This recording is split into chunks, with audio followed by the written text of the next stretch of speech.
चंगुरा भाटा में एक परिवार रहता था 4 लोगों का। परिवार के मुखिया थे रामलाल, उनकी पत्नी का नाम था सीता देवी, 2 बेटे थे, एक का नाम था लव और दूसरे का नाम था कुश। ये जो परिवार था ये रामायण से बहुत प्रभावित था, इसलिए इन्होंने अपने बच्चों का नाम लव और कुश रख दिया। रामलाल मजदूरी का काम किया करते थे और ये परिवार बहुत खुश था अपनी ज़िंदगी से।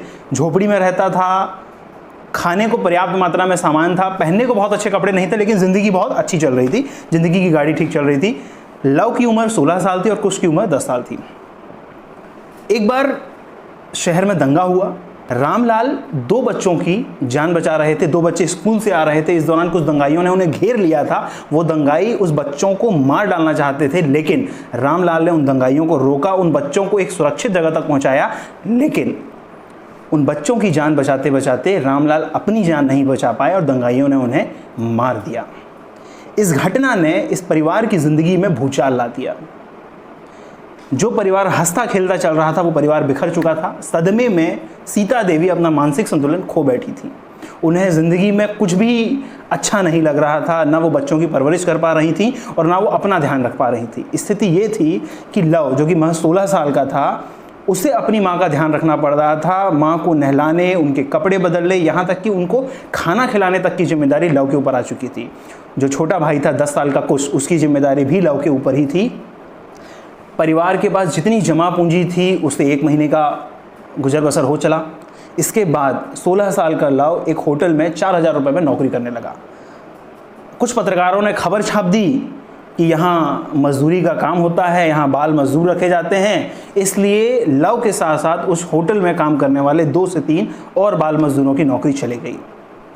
अब न खाने का कोई जरिया था, न छोटे भाई की फीस भरने का कोई जरिया था और ना ही माँ के इलाज का कोई जरिया था। लव अकेला बेहाल हो चुका था परिवार की जिम्मेदारी उठाते उठाते। 16 साल का बच्चा था, वो क्या करता। स्थिति ये थी कि लव के सामने 2 स्थितियां थी कि या तो वो मर जाए या किसी भी तरीके से अपने परिवार का लालन पोषण कर सके।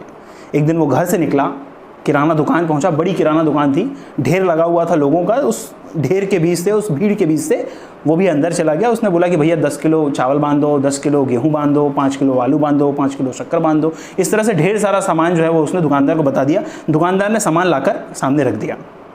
दुकानदार ने बताया कि भैया 4675 रुपये का बिल बना है। अब लव ने उस बोरी को उठाया और दौड़ते हुए भीड़ से गायब होने की कोशिश की। कुल मिला के वो भाग रहा था, लेकिन दुकानदार और उसके नौकर उसको पकड़ने के लिए भागे। इसी तरह उसकी पिटाई की गई।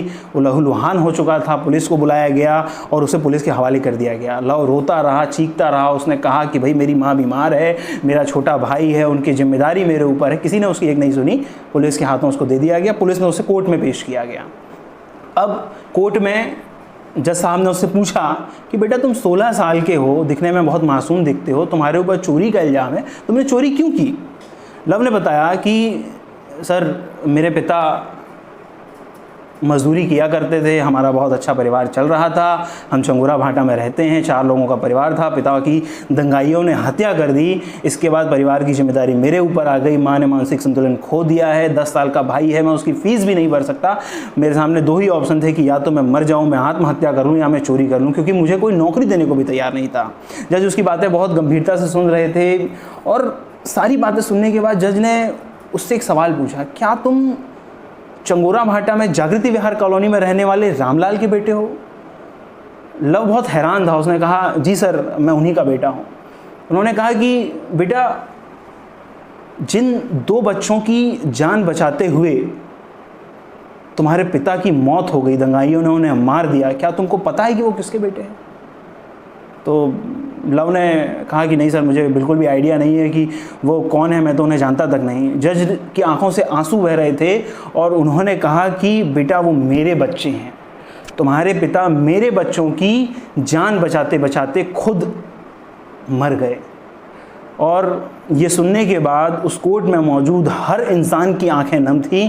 खुद लव भी रो रहा था। जज साहब अपनी कुर्सी से उठे, उन्होंने उस बच्चे को गले लगाया और उसकी सज़ा तो माफ़ की ही साथ उन्होंने उसी वक्त ये ऐलान किया कि आज से मैं इसको और इसके पूरे परिवार को गोद लेता हूँ। जज साहब उसके घर गए, उन्होंने उसकी माँ को एक हॉस्पिटल में भर्ती कराया, उसका इलाज करवाने लगे, उसके छोटे भाई की फ़ीस भी भरी, उसे भी एक अच्छे स्कूल में दाखिला कराया। दोस्तों, ये छोटी सी कहानी ये साबित करती है कि मौत के बाद भी इंसान के कर्म उसे हमेशा जिंदा रखते हैं। रामलाल के कर्म ही थे कि मरने के बाद भी उसके परिवार को एक पालक मिल गया था। जज साहब ने उसके परिवार को अडॉप्ट कर लिया था। इंसान के कर्म ही होते हैं जो उसे मरने के बाद जिंदा रखते हैं। छोटी सी कहानी हमें बहुत गहरी सीख देकर जाती है कि हमें हर वक्त ईमानदारी से काम करना चाहिए। उम्मीद करता हूँ ये कहानी आपको पसंद आएगी। अगर ये कहानी आपके दिल को छूती है तो प्लीज़ इस वीडियो को शेयर करें, लाइक करें, कमेंट करें और हमारे चैनल को सब्सक्राइब भी करें।